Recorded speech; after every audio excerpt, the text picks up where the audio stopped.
කෙල්ලෙක් මුල් කාලේ ආදරය කරන්නේ නැහැ. කෙල්ලෙක් යාළු වෙලා බලනවා මේක මොන වගේ එකෙක්ද කියලා. අපේ කොල්ලොන්ට අත්දැකීමුත් ඇති. හොඳට හිතලා බලන්න. කෙල්ලෙක් එක්ක යාළු වෙච්ච මුල් කාලේ ඒකී ඕනවට එපාවට නේද මැසේජ් කරන්නේ. සමහර විට මැසේජ් එකක් දැම්මත් සීන් කරන්නේ පැය ගානකට පස්සේ.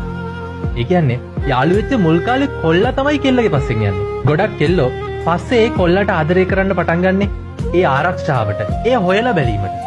නමුත් ටික කාලයක් යද්දි කොල්ලගේ ආදරේ ටිකෙන් ටික අඩු වෙන්න පටන් ගන්නවා. පොඩ්ඩක් වෙනස් වෙන්න පටන් ගන්නවා. දැන් මොකද වෙන්නේ? දැන් කෙල්ලට කොල්ල නැතුව ඉන්න බෑ. එතකොට කෙල්ල තමයි ඒ කාලේ වෙද්දි කොල්ලගේ පස්සෙන් යන්නේ. හරියට සමහර චිත්‍රපටි වගේ නේද? මුල හරිය ලස්සන නිසා ඇබ්බැහි වෙලා බලන්න පටන් ගන්නවා. හැබැයි අවසානයේ මෙලෝ රහක් නෑ. එහෙමත් නැත්නම් දුකක් තිබුණා. පටන් ගත්ත ගමනේ ඒ ආකාරයෙන්ම අවසන් කරන්න ඉන්නේ සුළු පිටිසයි. ඒ නිසා මුල් පිටපත දැක්ක පමණින් නිගමනයකට එළඹෙන්න එපා.